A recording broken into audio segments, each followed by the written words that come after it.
Hoje nós temos a nossa irmã Tereza Cristina fazendo a palestra e vamos àquele nosso momento de interiorização para fazermos a nossa prece e passarmos para a nossa irmã. Deus querido Pai, Jesus amigo e mestre, agradecidos estamos, Senhor, por mais essa oportunidade que estamos tendo de aqui estarmos e que onde viemos buscar as orientações à luz da doutrina espírita sobre as leis de Deus. Abençoa-nos, Senhor, e que a nossa irmã que fará uso da palavra possa receber a inspiração desses amigos espirituais que por certo aqui se encontram. Obrigada, Senhor. Graças a Deus e que assim seja. E com vocês, Tereza Cristina. Vamos lá, né, Tereza? Tá. Boa noite a todos. Bem, primeiro eu vou falar com a Ângela, que o combinado é ela falar 15 minutos. Até 7h15, entendeu? 7h03 ela parou. Olha, já é uma covardia contra mim. Nada, você né? vai esticar. Segundo, eu vou falar que a pessoa da Sueli tinha que vir para cá para me deixar tensa. Né? Então, ela fala que não acredita, mas é a pura realidade. Entendeu? Tá? Então, vou procurar sublimar a Sueli. Sueli não está ali. Tá? Vou fingir que são 7h15 e vamos começar a falar. Bem, a inspiração para essa palestra que eu preparei para hoje partiu de um livro, tá, que eu comecei a ler e achei muito interessante a introdução do livro, que é A Menina que Roubava Livros. Né? Eu não vi o filme, eu estou lendo o livro ainda, eu nem acabei de ler o livro, mas eu achei muito interessante porque a história do livro é contada pela morte. E eu falei, gente, nós temos tanto medo da morte, e o livro começa exatamente com a morte se apresentando. E ela fala o seguinte: primeiro as cores, depois os humanos. Em geral, é assim que vejo as coisas, ou pelo menos é o que tento. Eis um pequeno fato: você vai morrer. Com absoluta sinceridade, tento ser otimista a respeito de todo esse assunto, embora a maioria das pessoas sinta-se impedida de acreditar em mim, sejam quais forem os meus protestos. Por favor, confie em mim. Decididamente eu sei ser animada, sei ser amável, viu, Magui? Sei ser amável, agradável, afável, e esses são apenas os ais. Só não me peça para ser simpática. Simpatia não tem nada a ver comigo. Reação ao fato supracitado. Isso preocupa você? Insisto, não tenha medo. Sou tudo menos injusta. É claro, uma apresentação, um começo. Onde estão meus bons modos? Eu poderia me apresentar apropriadamente, mas na verdade isso não é necessário. Você me conhecerá o suficiente e bem depressa, dependendo de uma gama diversificada de variáveis. Basta dizer que em algum ponto do tempo eu me erguerei sobre você, com toda a cordialidade possível. Sua alma estará em meus braços, haverá uma cor pousada em meu ombro e levarei você embora gentilmente. Mais na frente, ela, em outra passagem, conversando com o leitor, ela fala: um anúncio tranquilizador.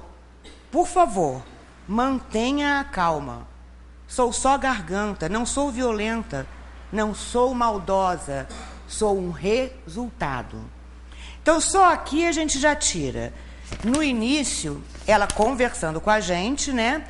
Ela fala: você me conhecerá o suficiente, bem depressa, dependendo de uma gama diversificada de variáveis. Quando eu li esse de uma gama diversificada de variáveis, eu sempre lembro que a Valsa, ela costuma repetir assim, constantemente, tá? Quando ela fazia o estudo sistematizado, ou quando a gente conversa, que ao encarnar nós recebemos um vidro límpido, um vidro claro, sem sujeira. A nossa vida, o nosso dia a dia é que vai embaçando esse vidro. Então, parte da nossa morte está naquilo que nós fazemos da nossa vida. Se fumamos, se abusamos de gordura, o cuidado com o corpo. Esse corpo é o reservatório do nosso espírito. Nós estamos aqui de passagem e estamos abrigando um espírito que está aqui para se desenvolver. Então, a morte chegará ou não, dependendo de uma gama diversificada de variáveis. Eu posso resolver interromper minha vida. Existe um planejamento reencarnatório que nós fazemos ao virmos para cá. Mas a matéria, as necessidades da matéria, muitas vezes modifica esse planejamento e seguimos por um caminho diferente. E quando ela fala aqui, sou só garganta, não sou violenta, não sou maldosa, sou um resultado, ela quer dizer resultado das suas ações. Resultado das suas ações anteriores, resultado das suas ações nessa encarnação, resultado do que nós fazemos com o tempo que recebemos para abrigar este corpo na atualidade e nas encarnações anteriores. A cada encarnação, a gente vem cultivando coisas boas, mas sempre com aqueles vícios, sempre com aquelas coisas que a gente vai criando como um ranço. Então, nós estamos aqui para exatamente jogar esse lodo, jogar esse ranço fora e pegar um pouquinho desse homem velho que está dentro de nós e extirpar defeitos, adquirir qualidades. Mas nós temos medo da morte. E no capítulo... Aí foi também a Sueli que me deu a ideia, eu liguei para ela e falei, socorro! Por isso que ela veio, ela é danada. Que eu falei, gente, eu quero encaixar, eu sei que eu consigo encaixar isso em alguma parte das obras básicas.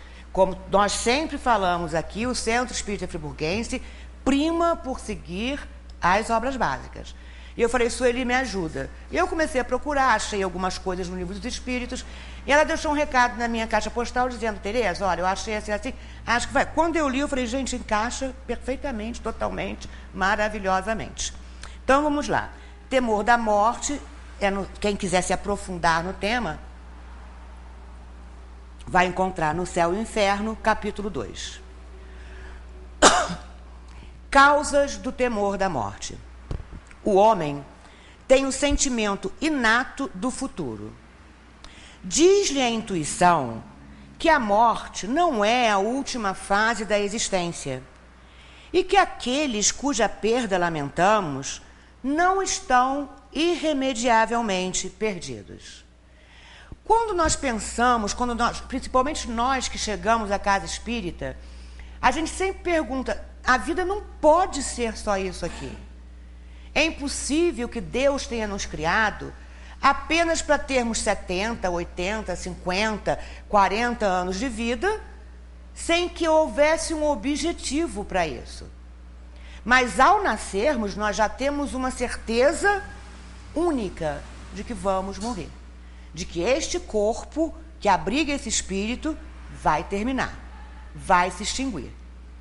Mas principalmente nós que buscamos aprender através da doutrina espírita o porquê das coisas, a gente se interroga, não pode terminar tudo aqui. A morte tem que ter um motivo, ela é um mecanismo de transição. Transição para quê? Então, por que nós a tememos? Por que nós temos o medo de um momento que nós sabemos que é certo da nossa vida?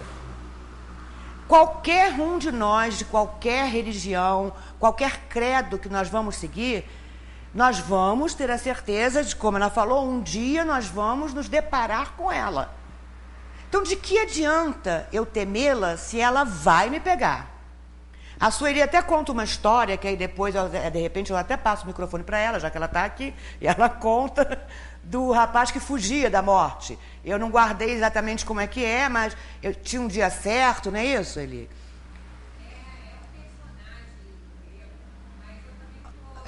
eu sei que tinha mais ou menos um dia certo para ele morrer, ele ficou sabendo disso, e ele ia morrer, vamos dizer assim, em Nova Friburgo, na Praça do Suspiro, do lado de Rogério Cabral.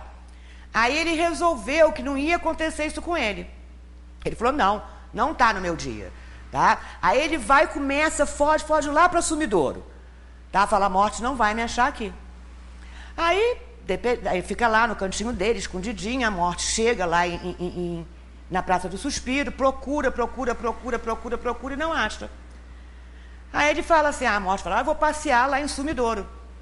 Aí a morte chega em Sumidouro, chega lá, fala assim, pois é, rapaz, como é que é seu nome?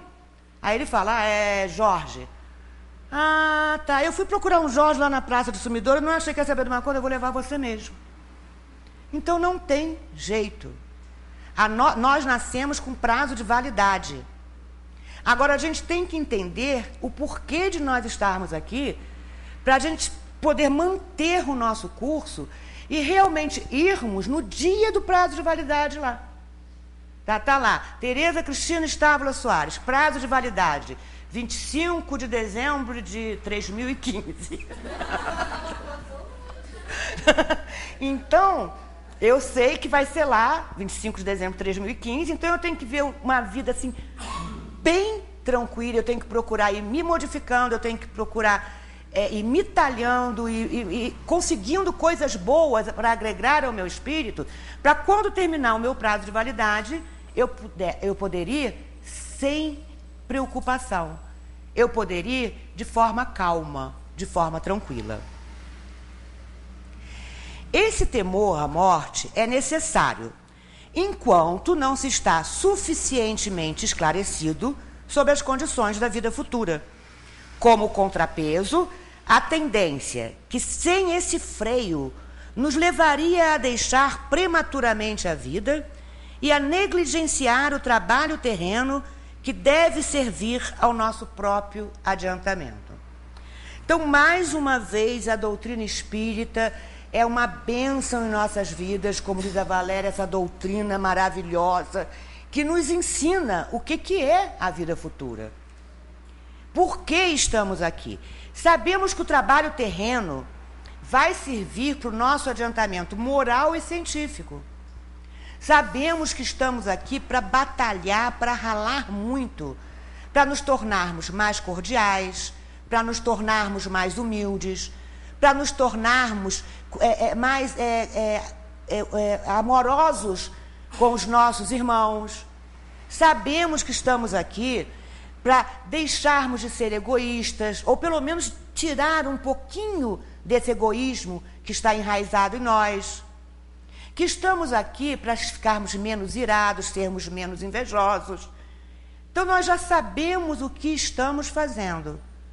Cabe-nos colocar mão na massa e realizarmos aquilo a que nos propusemos quando viemos para cá. Com certeza, ao planejarmos a nossa reencarnação na erraticidade, nenhum de nós planejou assim, você assim é egoísta. A gente sabe, quando a gente está na erraticidade, a gente consegue vislumbrar todas as nossas encarnações anteriores e a gente consegue ver claramente, com os olhos espirituais, os erros que cometemos anteriormente e os erros que cometemos na encarnação anterior àquela que vai preceder a nova encarnação. E com isso, nós conseguimos parar, pensar e talhar o que poderemos passar para melhorarmos-nos enquanto espírito. Só que quando chegamos aqui, essa matéria que prende, que segura esse espírito, ela tem uma força muito grande sobre nós. E aí a gente esquece que a gente prometeu trabalhar humildade, a gente esquece que a gente prometeu trabalhar orgulho, a gente fala o nome de Deus em vão. Quantas pessoas falam o nome de Deus em vão? A gente esquece que a gente prometeu que ia tratar o nosso irmão da mesma forma que gostaríamos de ser tratados. A força dessa matéria é uma coisa muito intensa sobre o espírito.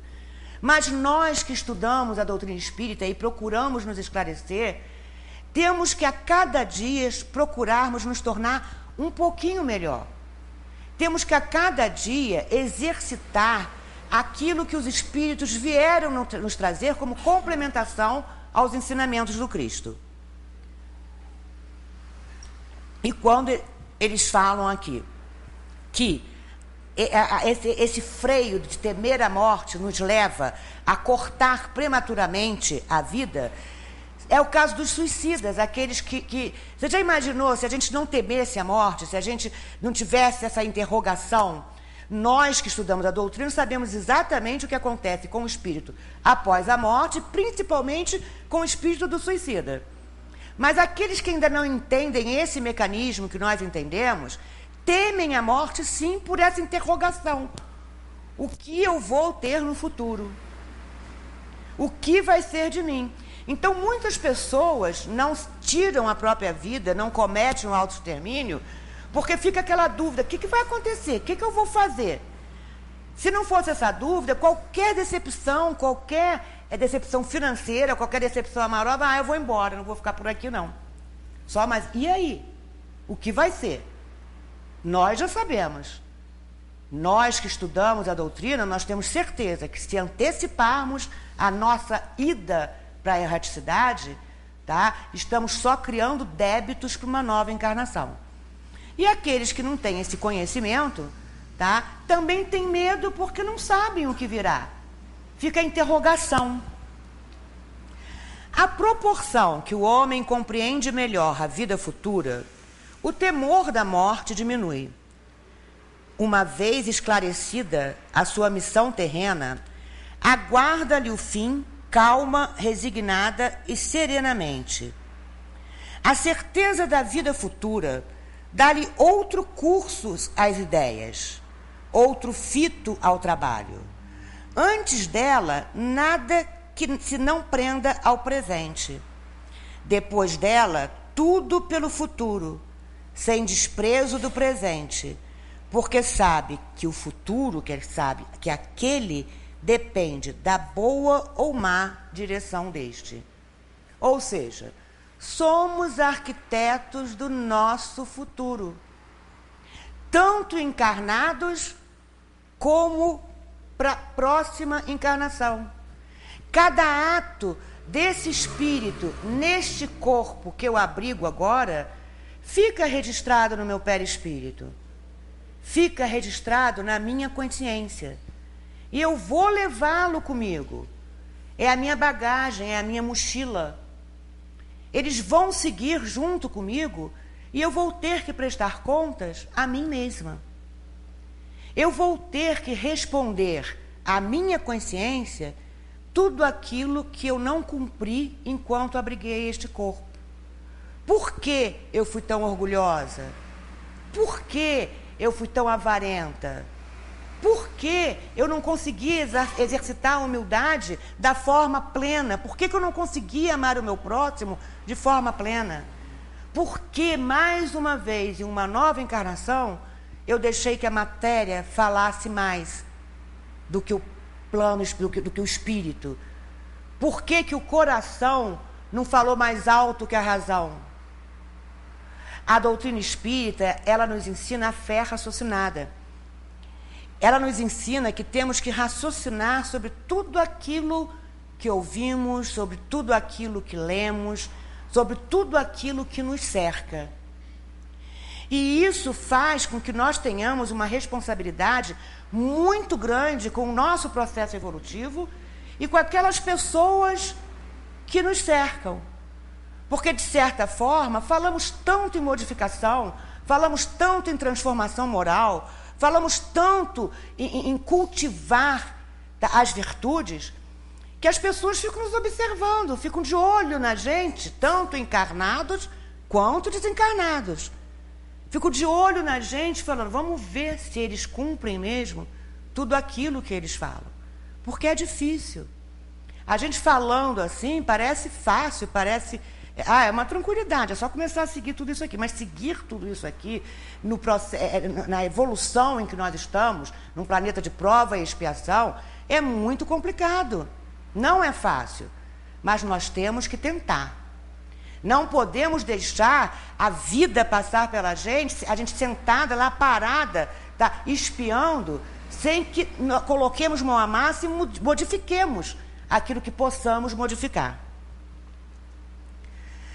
Para libertar-se do temor da morte, é mister poder encará-la sob o seu verdadeiro ponto de vista.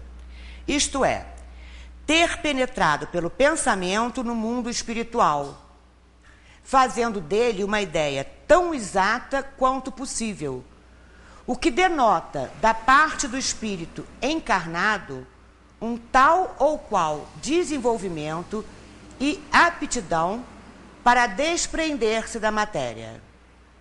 Se, ao contrário, concentrarmos o pensamento não no corpo, mas na alma, que é a fonte da vida real, não vamos lastimar a perda do corpo.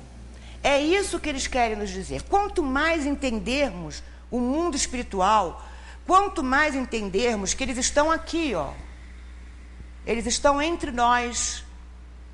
Tá? Não existe um lugar certinho lá destinado para o espírito. Eles estão todos aqui. Junto com nós encarnados, existem desencarnados que estão aqui ouvindo essa palestra. Tá? No dia a dia, convivemos com desencarnados que estão nos observando.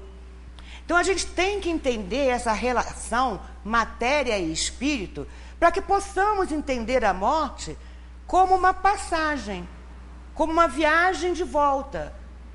É a mesma coisa quando viajamos para a Europa, para Fortaleza, qualquer viagem. Vamos voltar para casa. É o que estamos fazendo aqui. Nós não estamos a passeio. Quando a gente vai para a Europa, quando a gente vai para Fortaleza, quando a gente vai para qualquer outro lugar, geralmente estamos ou a trabalho ou a passeio. Mas aqui, nessa estadia na Terra, nós não estamos a passeio. Nós temos uma missão, cada um de nós tem uma missão, pequena ou grande.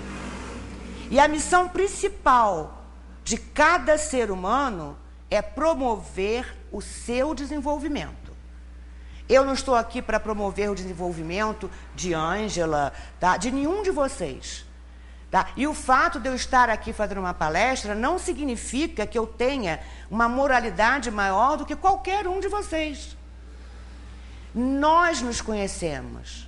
Nós temos que exercitar o autoconhecimento. Temos que parar e pensar quem somos nós. O que estamos fazendo com essa oportunidade que nos foi dada.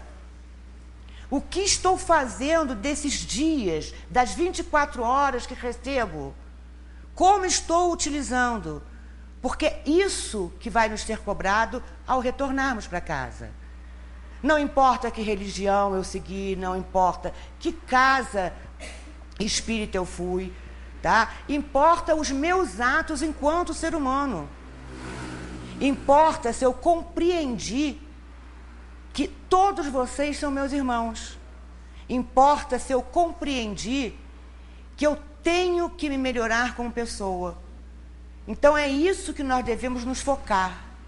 Nós que estamos encarnados devemos nos focar no nosso desenvolvimento moral e científico, mas principalmente o desenvolvimento moral. O temor da morte decorre, portanto, da noção insuficiente da vida futura e decresce à proporção que a certeza aumenta e desaparece quando está completa. Ou seja, quanto mais estudarmos, quanto mais entendermos a relação matéria-espírito, quanto mais estudarmos, quanto mais entendermos que estamos aqui literalmente de passagem, menos vamos temer a morte.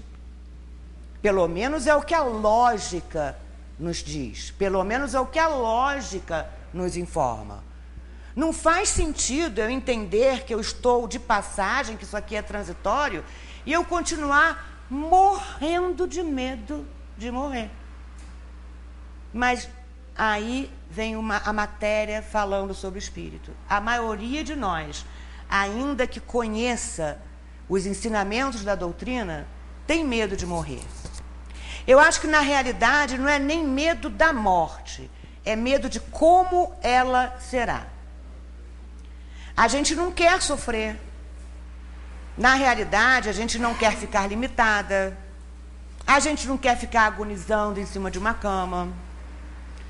Todo mundo fala, eu queria morrer igual um passarinho, né? Com pedrada, não. Tá? Tô deitada, não acordo. É o sonho de todo mundo. Mas será que vai ser assim?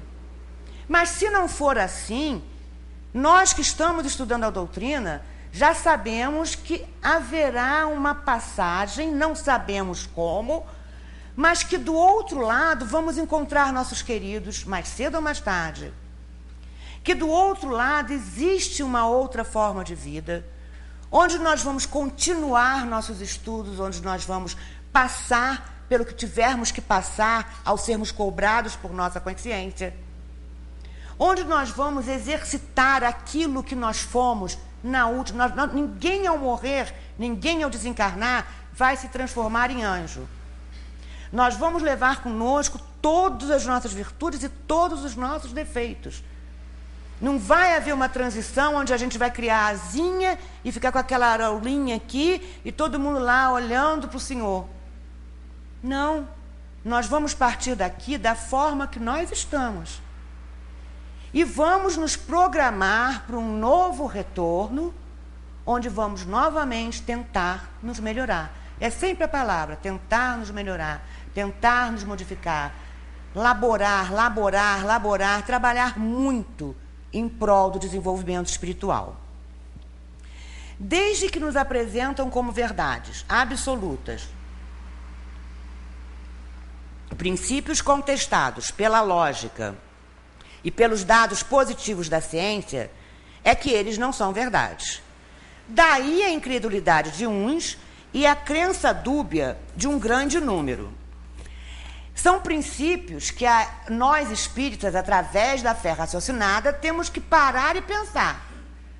Deus criou um universo e é só a Terra que é habitada? Não pode ser.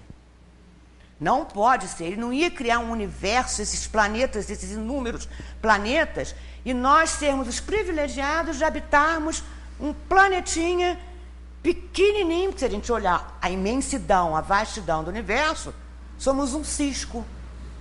Um ciscozinho no universo. Ah, tá, não, então tá bom, tá? Não foi assim. Tá, então ele criou a gente, nós vamos crescer, nós vamos viver, vamos trabalhar, vamos estudar, vamos errar, vamos acertar, depois a gente morre e acaba. A fé raciocinada faz com que a gente pense o quê? Não pode ser assim. Tem alguma coisa errada. Ah, então tá. Então eu já descobri que o planeta não pode ser, da Terra, não é o único habitado. E eu já descobri também que existem outros planos espirituais, que existem outros planetas mais desenvolvidos, menos desenvolvidos. O que me resta saber agora, então?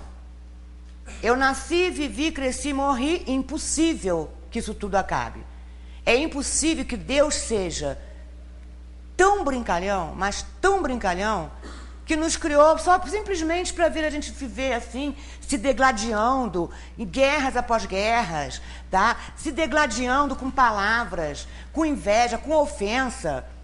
Esse Deus não pode existir.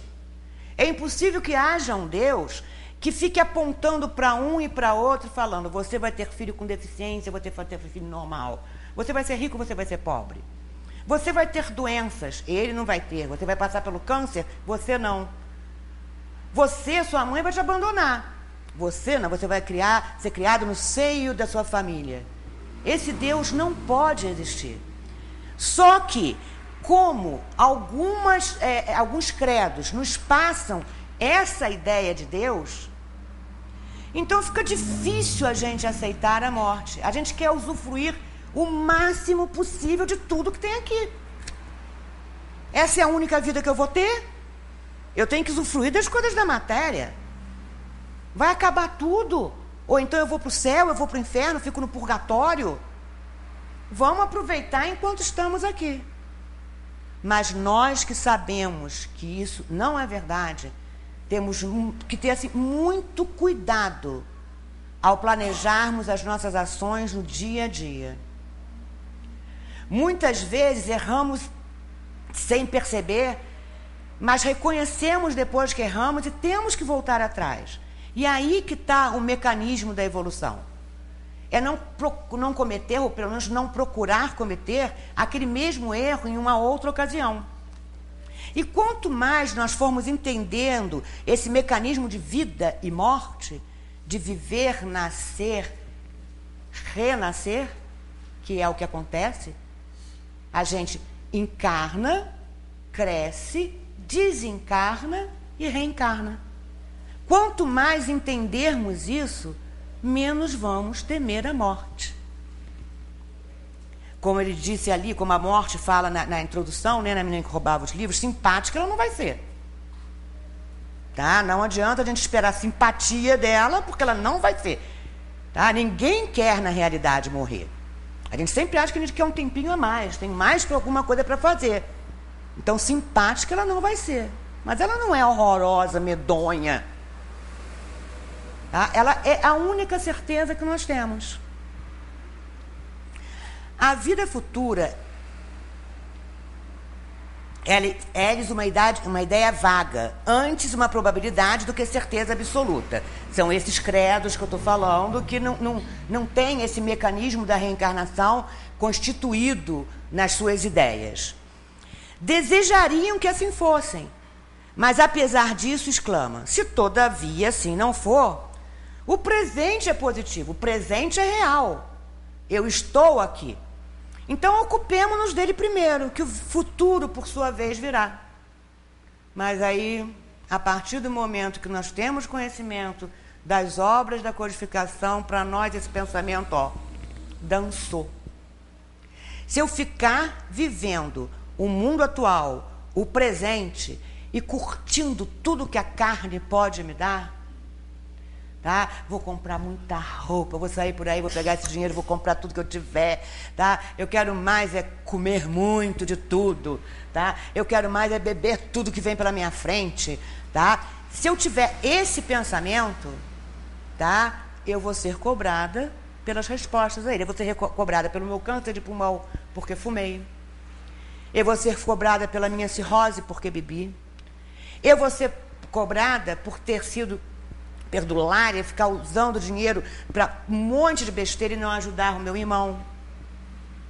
Ah, mas quem vai me cobrar? É Deus? Eu vou chegar lá então, vai estar aquele velhinho de barba branca, cabelos brancos, apontando o dedo para mim e me cobrando? Não. Eu vou me cobrar. Porque quando eu vim para cá, eu prometi um monte de coisas que eu não fiz. E ao retornar, eu vou lamentar todo o tempo perdido. Outra causa de apego às coisas terrenas, mesmo nos que mais firmemente creem na vida futura, é a impressão do ensino que relativamente a elas se lhes é dado desde a infância. De um lado, aí a gente vai à história do inferno, purgatório e céu. A gente cresce ouvindo, por isso que eu falo que na próxima encarnação eu vou agradecer muito, mas muito, se eu nascer em berço espírita. Não importa, Ângela é uma privilegiada, não importa se eu vou nascer na África, não importa onde eu vou nascer, não importa filho de quem, não importa em que condição financeira. Se eu vier em berço espírita, se eu tiver o conhecimento das obras básicas desde tenra idade, eu vou me sentir abençoada. Porque o que acontece na infância é exatamente essas distorções. É você não nascer no berço espírita e você ficar ouvindo coisas que vão te impregnando e você tem um temor a Deus. Você tem tanto medo do Pai. Do Pai, presta atenção, medo do Pai, medo do que Ele poderá nos fazer. Então, de um lado, contorções de condenados a expiarem em torturas e chamas eternas, os erros de uma vida efêmera e passageira. Porque é só aquela vida. Não vamos ter outra. Então vamos aproveitar, né? É uma vida só. Vamos aproveitar. A gente não sabe o que tem do outro lado. Gostaríamos que tivesse alguma coisa, mas não temos a certeza. Nós, espíritas, já temos. E muito será cobrado a quem muito foi dado. Os séculos sucedem-se aos séculos e não há para tais desgraçados sequer o lenitivo de uma esperança. E o que é mais atroz é: não lhes aproveita o arrependimento. O cara desencarnou por essas ideias que são contrárias à ideia da reencarnação. Não importa se ele se arrepende ou não. Ele não vai ter o direito, ele não vai ter uma nova chance. Tá? Ele vai ficar para lá. De outro lado, existem as almas combalidas e aflitas do purgatório, que aguardam a intercessão dos vivos que orarão por elas, sem nada fazerem de esforço próprio para progredirem. Ou seja, de um lado, aqueles pobres que erraram numa encarnação, foram para o fogo dos infernos e de lá não vão sair nunca mais. Do outro, as almas do purgatório, quer dizer, são aqueles que não foram nem muito maus, nem muito bons. Então eles têm direito a ficar um tempinho lá, mas eles vão ficar também deitadinhos numa rede, esperando as pessoas que aqui estão, tá? Os encarnados rezarem por eles, orarem por eles, né? Acenderem velas, todas essas mistificações, para que eles possam passar do purgatório para o céu. E aí tem aquela mãezinha, eu não sei qual palestra que alguém falou isso aqui, que está lá no céu, aí ela sabe que o filho dela foi para o inferno. E que do inferno ele não vai sair. Não tem saída. Se ele ainda estivesse no purgatório, né, ele ainda podia rezar, ele saía. Mas ele está no inferno. No inferno não tem saída. Você acha que alguma mãe ficaria feliz em saber que o seu filho está eternamente condenado a ficar naquele ambiente? Então, como é que o pai que nos criou pode ficar feliz com uma situação dessa? Tá? Se nós que somos tão pequenos, que estamos num processo evolutivo ainda, num nível evolutivo tão pequeno, damos chances aos nossos filhos, aos nossos sobrinhos, a gente entende que eles podem perder um ano, que eles podem errar. Por que o pai, aquele que nos criou, não vai dar a mesma chance a gente? E quanto mais nós entendermos isso e procurarmos exercitarmos isso, menos vamos temer a morte. A felicidade futura depende de trabalho constante, de moralização e aperfeiçoamento científico. Aí nas diversas encarnações a gente vai oscilando. Ora eu trabalho mais a questão moral, ora eu trabalho mais a questão científica. Aí tem aquela encarnação que eu consigo, na mesma encarnação, me aperfeiçoar moralmente, cientificamente. E vamos lá, trabalhando. Mas sabemos que isso é uma coisa que vai nos dar muito trabalho. Vamos chegar à semelhança ao Pai? Vamos. Mas encarnação após encarnação. Então, se eu sei que eu vou ter que desencarnar para reencarnar, eu vou temer a morte? Não tem jeito, é a única certeza que eu tenho. Se ela vier na hora certa, nós devemos nos sentir privilegiados. O que não podemos fazer é antecipá-la, quer de forma direta ou indireta. A facilidade com que se acredita adquirir esta felicidade por meio de algumas práticas exteriores e a possibilidade até de a comprar em dinheiro, atualmente vende um pedacinho do céu até em carnê, né? Você pode pegar um carnezinho e parcelar, você pode dar R$300 todo mês, 150, depende da sua renda, né? E isso se anuncia em televisão, eu não estou falando aqui, tá? Porque eu estou inventando isso. Qualquer canal que você vá passando com o controle remoto, você vai ver lá. O cara falando, olha, pega aqui o seu carnezinho, vai mandar para casa, né? E aí você escolhe, né? Se você ganha 1.000, você me dá 100 todo mês. Se você ganha 1.500, me dá 150. Aí vem a história que eu acho que eu contei numa outra palestra minha, foi até uma resenha de Facebook, de um frequentador de determinado culto, né, que ele chega para o líder, vamos dizer, desse culto e fala assim: ah, senhor, esse mês eu não vou poder entregar uma parte do que eu ganho para a igreja. Aí o líder lá pergunta: mas por quê? Fala: não, porque tinha uma família tão necessitada perto da minha casa, mas tão necessitada, que eu fiz o seguinte: o que eu iria dar para a igreja, eu fiz compras, comprei roupas, alimentos, tá, cobertores, e entreguei para essa família. Aí o líder olha para a cara do cara, não fala nada, mas fala: você já pensou, se todo mundo começar a pensar assim? Estou ferrado.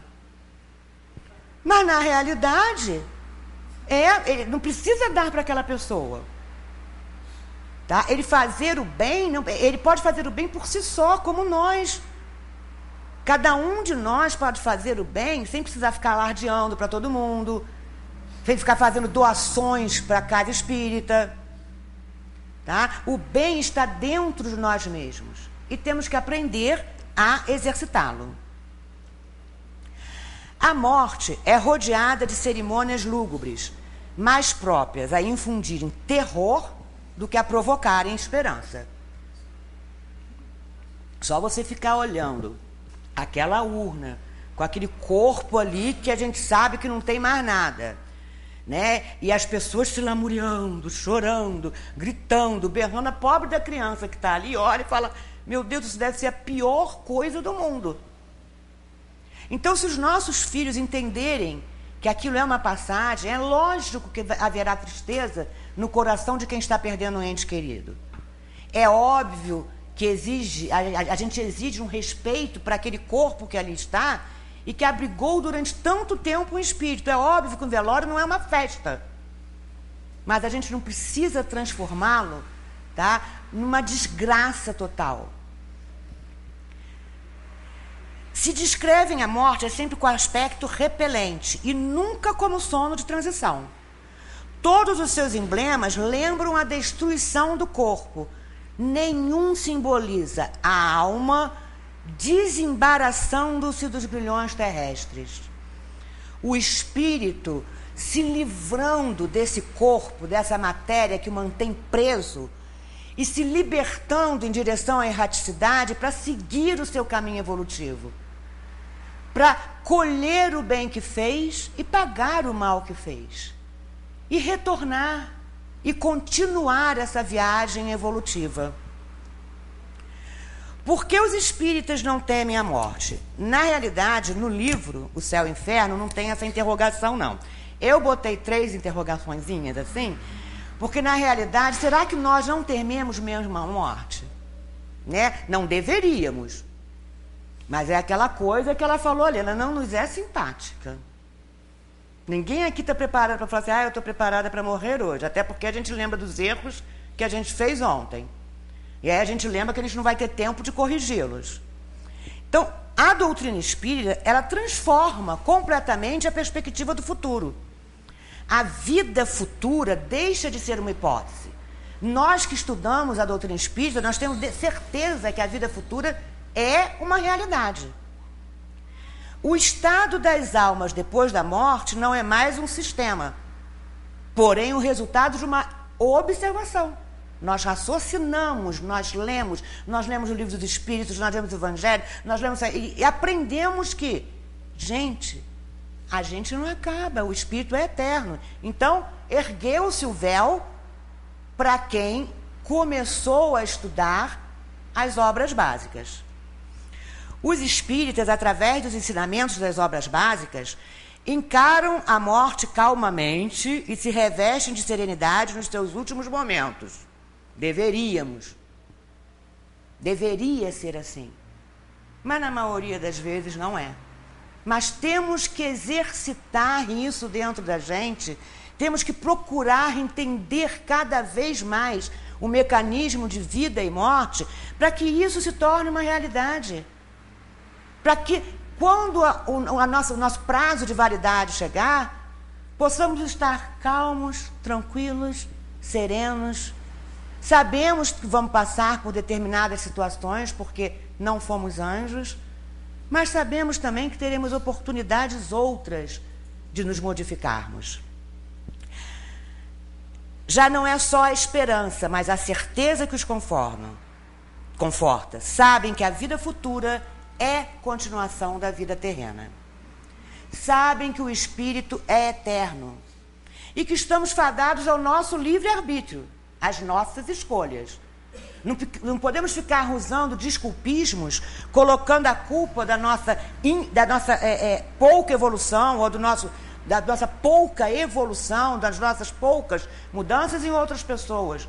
Ah, eu não tive chance porque meu pai era tão assim. Ah, eu não tive chance porque minha mãe era tão assim. Não, nós estamos sozinhos. Nós nascemos sozinhos, vamos morrer sozinhos e temos que evoluir sozinhos. Nós somos os arquitetos de nossas próprias encarnações. Nós somos deuses. Somos a semelhança de nosso Pai. Vamos chegar lá. Se fizermos por onde? Se ficarmos deixando a vida passar, somos espíritos eternos em constante evolução e destinados a sermos espíritos puros, com nossas missões e obrigações. E aí, para terminar a palestra, também ideia da irmã Sueli, a oração consoladora foi um trabalho em equipe. A oração consoladora de Santo Agostinho, que diz: a morte não é nada, apenas passei ao outro lado do mundo. Eu sou eu, você é você. O que fomos um para o outro, ainda o somos, nada se modificou. Dá-me o nome que sempre me deste. Fala-me como sempre me falaste. Não mudes o tom a um triste ou solene. Continua rindo com aquilo que nos fazia rir juntos. Reza, sorri, pensa em mim, reza comigo. Que o meu nome se pronuncie em casa como sempre se pronunciou, sem nenhuma ênfase, sem rosto de sombra. A vida continua significando o que significou, continua sendo o que era. O cordão de união não se quebrou. Por que eu estaria fora dos teus pensamentos apenas porque estou fora de tua vista? Não estou longe, somente estou do outro lado do caminho. Já verás, tudo está bem. Redescobrirás o meu coração, e nele redescobrirás a ternura mais pura. Seca tuas lágrimas, e se me amas, não chores mais. Que Deus abençoe a todos nós, que tenhamos uma boa semana.